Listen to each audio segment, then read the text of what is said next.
Permítanos a esta hora de la mañana también saludar y dar la bienvenida en este espacio al padre Alfredo Infante, sacerdote jesuita provincial de la Compañía de Jesús en Venezuela, quien nos acompaña a esta hora de la mañana en vivo y en directo. Padre Alfredo, bienvenido, buenos días. Buenos días, Alfredo.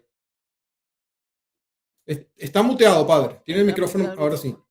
Muy buenos días, Héctor. Muy buenos días, Yaní. Y buenos días a todos los radio participantes. Bueno, padre, amanecimos ayer con una noticia que ha impactado el mundo, que sigue generando reacciones. Ya hoy formalmente inician los actos funerarios por la muerte del Papa Francisco y por supuesto que la incertidumbre y las expectativas se combinan en estas horas entre reacciones por la noticia del deceso del Papa Francisco. ¿Qué dice el provincial de la compañía luego de conocer esta noticia? ¿Cómo se recibe, padre Alfredo, también en la familia jesuita la noticia de la muerte del Papa Francisco, primer jesuita, primer latino papa que, bueno, ha regresado a la casa del Padre en las últimas horas? Bueno, lo primero, agradecidos profundamente por el paso de este buen pastor con olor a oveja que ha sido Francisco para la iglesia, ¿no? En segundo lugar, con un profundo dolor, pero un dolor agradecido. No es una noticia que nos toma desprevenido. Ya todos sabemos de su prolongada convalecencia.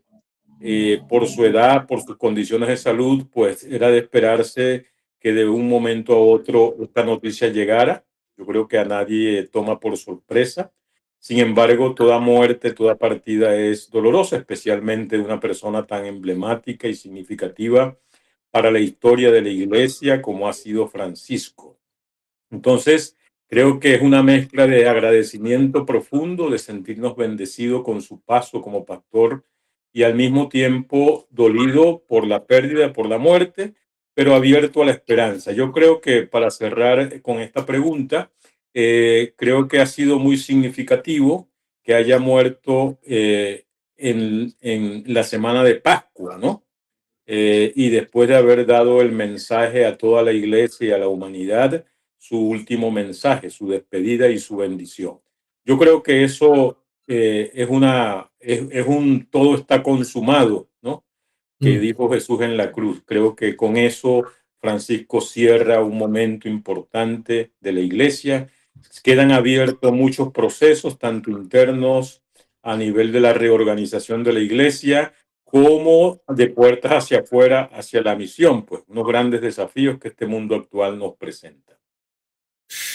Padre Alfredo, hoy 22 de abril es Día Mundial de la Tierra y justamente el Papa Francisco es uno de los líderes de la iglesia que en el último tiempo, o el líder de la iglesia que en el último tiempo nos recordó lo importante que era el cuidado de la creación, el cuidado de la casa común. En una de sus encíclicas lo explicó muy bien, nos invitó a manifestarnos en contra de las prácticas que destruyen el mundo. ¿Cree usted que ese es uno de los principales aportes que le ha hecho Francisco Pastor, Francisco Papa, Francisco líder de una organización tan grande en el mundo que fue, ojo, pónganle cuidado a lo que está pasando con la tierra, pónganle cuidado a lo que pasa con los modelos económicos porque nos está llevando a no cuidar la creación de Dios? Sí, el mismo hecho de haber elegido el nombre de Francisco, el único papa en la historia que se ha llamado Francisco, es el Francisco, y tiene que ver no con San Francisco Javier, que al inicio se creó esa expectativa, será por Francisco Javier, el gran misionero, el patrón de las misiones, y él mismo lo aclaró, es por San Francisco de Asís, porque la ruta que recorrió la reforma de San Francisco de Asís fue una ruta también de ese tipo profética. En primer lugar, la cercanía profunda con los más necesitados, con los pobres, y dentro de este contexto, pues, la fraternidad con la creación, con las criaturas, especialmente con la hermana Madre Tierra, como le llamaba San Francisco de Asís. Entonces, creo que Francisco como papa en ese lugar tan importante de pastoreo y de incidencia para toda la feligresía católica y también para la humanidad, pues esa hoja de ruta de San Francisco de Asís en un mundo totalmente desigual, la opción por los más necesitados, por los descartados, por los excluidos, y al mismo tiempo por la madre tierra también tan herida, tan destruida por la depredación y las ansias de poder y de consumo desbocado que vive la humanidad, pues Francisco fue un signo profético y sin duda alguna esa llamada a la conversión en la convivencia humana para respetar la casa común que es la tierra, para respetar la biodiversidad, para respetar los mares y procurar estrategias de incidencia en los ámbitos de decisión para ver cómo se revierten decisiones globales para beneficiar, diríamos, a la convivencia con la creación y buscar unos nuevos paradigmas de convivencia que ayuden a preservar la casa común. Eso fue uno de los grandes aportes de Francisco, especialmente aquí en América Latina, pues la Amazonía, ¿no? Que Bravo. fue como su pasión. Entonces, bueno, yo creo que ese ha sido uno de los grandes aportes y espero que el nuevo Papa, cuando se elija, pues mantenga como esa dirección, ese horizonte de búsqueda de la reconciliación con la Madre Tierra. Ahora, Padre Alfredo, en este legado que va dejando Francisco, del que seguramente vamos a estar conversando todos estos días y los próximos años, sin duda, por los aportes que hizo a la iglesia. Uno de los elementos más relevantes de su papado, creo yo, que generó incidencia fue su propia personalidad, su manera de ser y hacer, cómo ser papa, incluso, bueno, reflejado hasta su última voluntad en la manera en la que quiere ser enterrado luego de su partida de este mundo terrenal, confiado además en la vida eterna, creyente, firme de esto. ¿Qué recoger? ¿Con qué quedarnos en estos días para como católicos, católicas, acompañar este momento antes de, bueno, todo lo que ya empieza a aparecer sobre las expectativas de quién va a ser el sucesor, cuáles son las características, candidatos, no candidatos, posibles, y toda la dinámica que sabemos que viene a continuación porque es parte de la estructura de la iglesia? ¿Qué rescatar de esa manera de ser y hacer del Papa Francisco para acompañar este momento en estos días?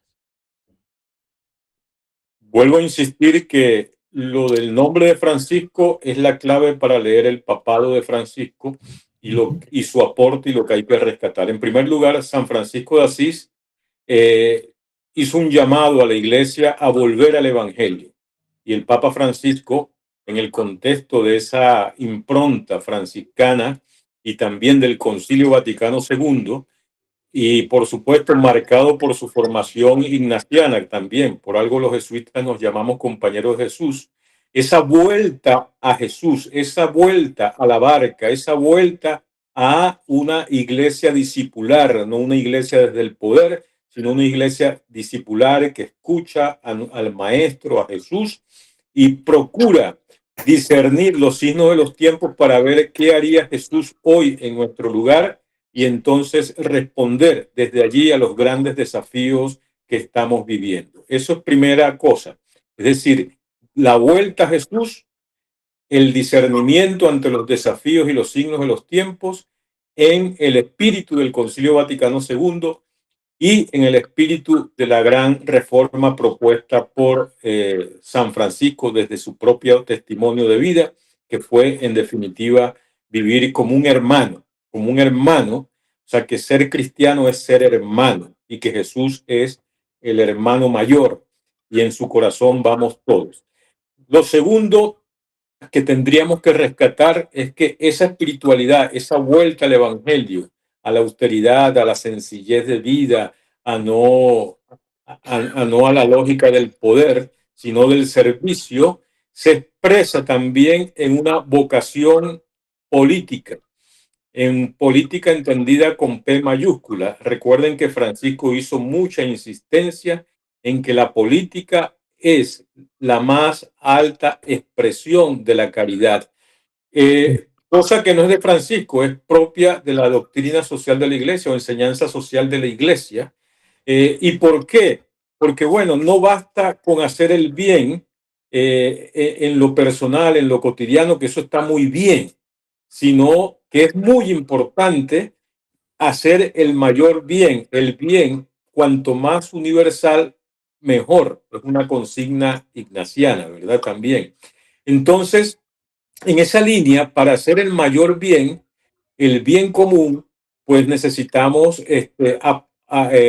trabajar por crear las condiciones para que hayan instituciones que garanticen una educación de calidad, para que garanticen servicios públicos, para que garanticen salud, para que la mayoría de la gente tenga acceso a los derechos más fundamentales.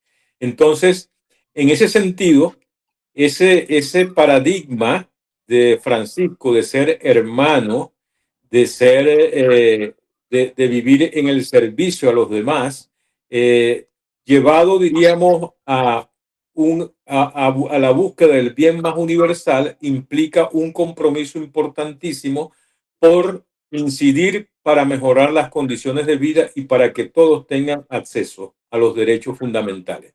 Por eso su gran preocupación en un mundo que marcha cada vez más a una brecha de desigualdad socioeconómica y cultural, pues el dolor por los descartados, ¿no? Francisco solía decir y repetir mucho que el mundo tiembla, ¿verdad? Cuando en las bolsas de valores en la economía caen unos cuantos grados, pero no tiemblan ante tanta muerte inocente por el hambre, ante tanta muerte inocente de migrantes, ante tantos descartados del mundo, ¿no? Entonces, eso es realmente el drama de este mundo, ¿no? Entonces, bueno, creo que por allí irían las cuestiones de Francisco en su aporte. Hay un tema, estamos conversando esta mañana, usted está escuchando a través de la radio y lo está viendo a través de YouTube al padre Alfredo Infante, es el provincial de la Compañía de Jesús en Venezuela, es el provincial de los jesuitas y Francisco venía de la Compañía de Jesús también, se formó dentro de la Compañía de Jesús, era un cura jesuita. Me gustaría, padre, hacer un punto de aparte sobre la iglesia puertas adentro, antes del 2013 y después de Francisco, porque los detractores de la iglesia en las últimas 24 horas, sobre todo, han dicho como que cuáles son los cambios relevantes del 2013 hasta este momento. Ninguno. Han dicho la iglesia sigue siendo lo que es, un poder, una estructura administrativa burocrática importante, las mujeres siguen no teniendo participación importante en la iglesia, las personas divorciadas no comulgan, y hay una serie de argumentos que van sacando. Pero yo quisiera escuchar su opinión sobre la iglesia antes del 2013, puertas adentro, y la iglesia que deja Francisco en este 2025 sobre discusiones, reformas, sobre cambios que a veces en la narrativa colectiva, en el imaginario colectivo se instalan por propaganda, por críticas, o por campañas comunicacionales incluso, pero que a veces desde la iglesia no se comunican de manera acertada. ¿Qué cambios usted considera que hay, que hubo y que están en marcha dentro de la iglesia sobre estos temas que a veces se utilizan para desprestigiar a Francisco? Bueno, Francisco creo que marca un hito en la historia de la iglesia puertas adentro, porque desde esa perspectiva, siguiendo con el paradigma de San Francisco de Asís, él fue poniendo, diríamos, los medios para que la iglesia fuese caminando hacia una mayor corresponsabilidad a nivel comunitario, ¿no? Que la iglesia pasara de ser una iglesia de altares, una iglesia de incienso, de ritos que no construyen comunidad, a una iglesia que, por supuesto, tiene sus ritos, tiene sus inciensos, tiene sus celebraciones, pero que esas celebraciones son parte del signo de un acontecimiento mayor, que es que la iglesia es un encuentro en Cristo Jesús, un camino, ¿no?, de corresponsabilidad, donde todos estamos llamados a participar, porque todos participamos de un mismo bautismo y del sacerdocio común de los fieles. Y en ese sentido, Francisco insistió que en la iglesia no habían dignidades en el sentido de jerarquías de poder, sino haciendo énfasis siempre en lo que Jesús decía y hacía, que el que quiera ser el primero, que se haga el último, el que quiera ser el primero, que se haga el servidor, ¿no? Entonces, el servicio como un paradigma de construcción de iglesia, o sea que la jerarquía es una pirámide invertida. El mayor responsable, el obispo, el sacerdote que han sido consagrados para pastorear a la iglesia, están llamados no a que les sirvan, sino a estar en una posición más bien de servicio, de acompañamiento a este pueblo de Dios tan herido y tan sufrido, pero también tan esperanzado, ¿no? Entonces, esa corresponsabilidad en el servicio que celebramos también en la Semana Mayor, en el Trío Pascual, cuando Jesús lava los pies a sus discípulos, fue una insistencia importante de Francisco. El otro elemento clave de Francisco dentro y fuera de la iglesia es que fue un hombre de diálogo, y ahí sí hay una marca importante en Francisco de su formación jesuita, porque en definitiva la formación del jesuita es una formación para el diálogo con los grandes desafíos fronterizos, tanto éticos, geográficos, existenciales, y por eso él hablaba tanto de las fronteras existenciales, las fronteras éticas. O sea, no podemos no dialogar con los grandes problemas y con los grandes dilemas éticos de nuestro tiempo, ¿no? Y eso desde nuestra perspectiva evangélica. ¿Qué palabra evangélica tenemos que decir hoy a tanta situación? Igualmente a nivel interno, como decías, ¿verdad? Hay una serie de situaciones que si la comunión a los divorciados vuelto a casar, el tema, el papel de las mujeres, la inclusión incluso de las personas en condición sexual diversa. O sea, todos esos desafíos que son parte de la realidad humana, de la convivencia social, bueno, la iglesia, cómo lo asume, cómo dialoga con ello, cómo lo acompaña. Si creemos realmente que somos hijos e hijas de Dios, a través del bautismo como sacramento, y que eso es un camino que no está dado ya, sino que eso de ser hijos e hijas de Dios, es decir, eso de ir siendo hermanos, fraternos, eso es un camino largo.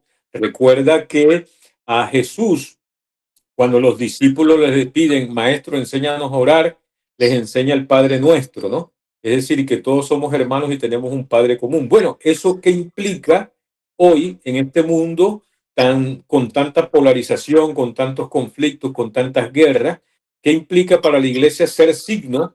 ¿Cómo ofrecer a ese Padre común? Entonces, por eso es fundamental el encuentro de caminos alternativos superadores de tantas. No que vamos a evitar los conflictos son inevitables, pero sí es importante transformar los conflictos y aprender de ellos para crecer en convivencia humana, para hacer más humanas esta humanidad. Entonces yo creo que ahí hay unos grandes desafíos que Francisco afrontó y que están abiertos, porque cuando me preguntan, bueno, ¿y qué cambios hubo? No, los cambios no son de la noche a la mañana, y menos en una institución que no es homogénea, gracias a Dios, ¿no?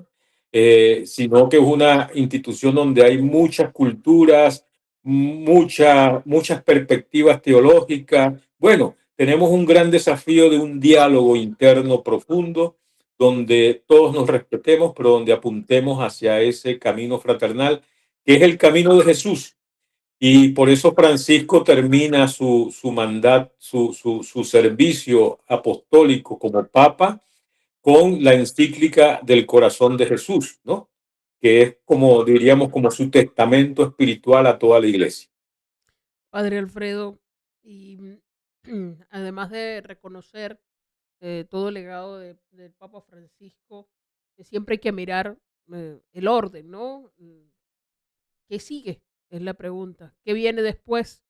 Ahora terminarán las ceremonias, los funerales, y luego habrá que elegir el sucesor. ¿Cómo se viene el proceso que viene a continuación, que toca a continuación?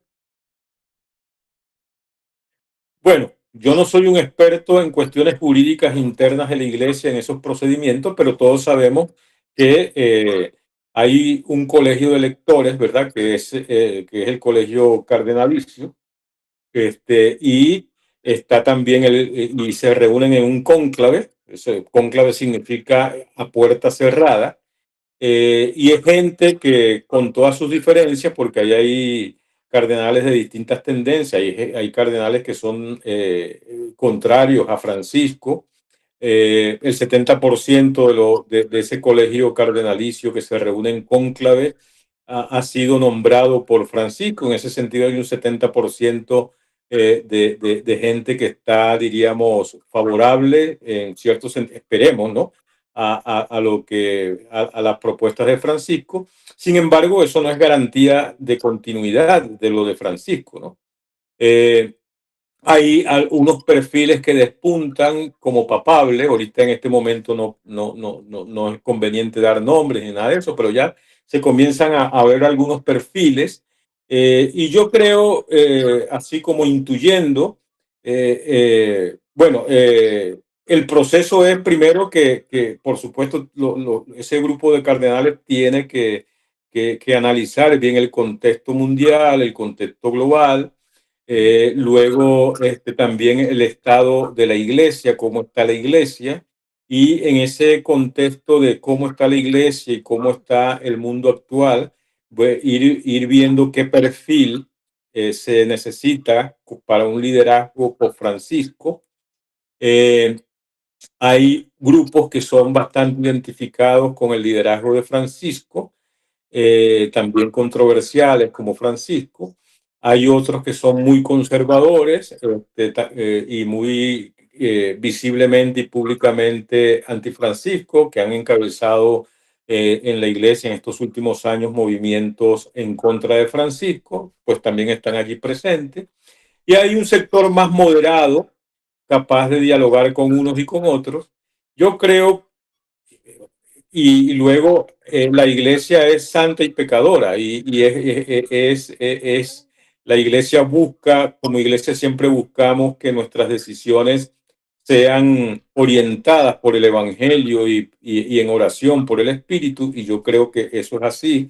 Y toda esa gente, todos esos cardenales que están allí de distintas tendencias, pues honestamente lo harán por amor a la iglesia, más allá de sus ideologías, pues se pondrán también en esa actitud de oración y de búsqueda del mayor bien para la iglesia. Pero bueno, también, como decía Benedicto XVI, este tipo de elecciones pues son inspiradas por el Espíritu, pero también tienen mucho de cuestiones humanas. Y entonces, en ese sentido, pues somos humanos. El liderazgo del papado en estos tiempos pues implica también decisiones políticas, y en ese sentido, bueno, también hay todas esas tendencias también de búsqueda de que prevalezca una línea y no la otra y tal. Entonces yo creo que lo más importante es que lo que quede logre preservar lo que Francisco ha propuesto, y que entren en diálogos también con las líneas más antifrancisco, de modo que en medio de la diversidad que somos como iglesia, podamos mantener también, pues, la unidad, ¿no? Yo creo que es muy importante que se mantenga la diversidad. A mí no me asusta que haya gente antifrancisco, tampoco que hayan radicales Francisco, a mí lo que me asustaría es que haya esa polarización y ese desencuentro y que no prevalezca el sentido de comunión. Y que yo creo que en la iglesia siempre va a prevalecer eso y gracias a Dios, bueno, tenemos esa instancia que es el evangelio y la oración que siempre nos ayuda a sobreponernos y a mirar más allá de nuestros propios intereses para apostar por un bien más universal de la iglesia. Y bueno, yo creo que los demás todos tenemos que ponernos en oración para que prevalezca, diríamos, el Espíritu Santo transforme los corazones y que lo que sea sea para el mayor bien de la iglesia y la misión de la iglesia en el mundo. Padre Alfredo, para terminar, me gustaría preguntarle por el aprendizaje y la enseñanza que deja Francisco a la compañía de Jesús. Decíamos en principio que Francisco era jesuita. Francisco era un cura jesuita que se formó en la compañía y que al final termina siendo el primer papa que viene de esta organización, de la Compañía de Jesús. ¿Qué cree usted que le deja el Papa a la compañía, a sus hermanos, a sus compañeros en Jesús? Bueno, lo primero que hay que decir es que Francisco es el primer papa jesuita, también porque en la Compañía de Jesús hacemos votos de no aspirar a cargos de obispos, cardenales y eso, a no ser que sea por mucha necesidad y porque el mismo papa del momento pues te diga, mira, es fundamental, ¿no? Y por eso hay muy pocos jesuitas obispos y por tanto muchos pocos obispos jesuitas cardenales y también papa, ¿no? Por eso es que Francisco también es el único papa jesuita en la historia de más de 500 años de compañía. De 500 años de compañía. Entonces, bueno, lo primero que creo es que el aporte hay algunos elementos que Francisco, desde el carisma ignaciano, en diálogo con el carisma franciscano que lleva su nombre, aportó a la iglesia y que en cierto sentido los jesuitas nos vemos bastante reconocidos. Lo primero es la fe que exige justicia y reconciliación. O sea, si algo caracteriza a Francisco es que su modo de entender la fe, la centralidad en Jesucristo, le lleva al discernimiento de los signos de los tiempos, pero desde un horizonte de reconciliación, pasando por la justicia. ¿Qué implica hoy, ante este mundo herido, ser cristiano? ¿Qué implica hoy, ante este mundo desigual, ser cristiano? Bueno, nuestra fe tiene una gran implicación en los acontecimientos del mundo. ¿Cómo responder a estos desafíos? ¿Cómo ser luz en medio de tanta oscuridad desde la perspectiva evangélica? ¿Cómo ser luz, no? Entonces, el tema de la fe que exige justicia y que nos lleva desde el horizonte de la reconciliación, eso pasando por el discernir los signos de los tiempos, cuál es la respuesta evangélica a estos signos de los tiempos. Y el tercero, la centralidad y el más importante, la centralidad en Jesús, la vuelta a Jesús, que Francisco deja como legado en su última encíclica sobre el corazón de Jesús. Y por supuesto, esa reconciliación y ese corazón de Jesús no solamente es para toda la humanidad, sino desde dónde, desde los más descartados de la historia y desde la madre tierra tan herida y tan fragmentada. Esos son como los lugares epistemológicos, los lugares mistagógicos donde Francisco hace su propuesta en la tradición franciscana, pero también en la tradición jesuita, que le agrega todo el tema del discernimiento y la respuesta a los grandes desafíos del mundo. Padre Alfredo, de verdad, muchísimas gracias, muy amable por atender los micrófonos y las cámaras de Radio Fe y Alegría a esta hora de la mañana y acompañarnos en este espacio. Muchísimas gracias a ti, Iraní, a Héctor, por este espacio y bueno, que Dios nos bendiga y les bendiga y que este servicio tan importante de comunicar, que Francisco también valoró muchísimo y siempre le habló a los comunicadores, pues lo sigan haciendo desde esa perspectiva cercana del Evangelio y que sean voz de la gente. Así sea. Amén. Que así sea. Bueno, ya escuchábamos, era el padre Alfredo Infante, jesuita provincial de la Compañía de Jesús en Venezuela, compartiendo con nosotros también, bueno, su análisis, sus impresiones, luego de conocerse desde el amanecer del día de ayer, la noticia de la muerte del Papa Francisco, primer jesuita, primer latino en asumir el liderazgo de la Iglesia Católica y a quien pues despedimos esta semana. Ya comenzaron los actos fúnebres propios de la ocasión en Roma y una vez esto termine, pues será convocado como está establecido la instancia que deberá escoger quién le va a suceder, quién viene a continuación para asumir los retos que tiene la Iglesia Católica. Bien los mencionaba allí el padre Alfredo, destacando también los aportes, el legado que va dejando el Papa Francisco luego de asumir esta responsabilidad en en el liderazgo de la Iglesia Católica del mundo.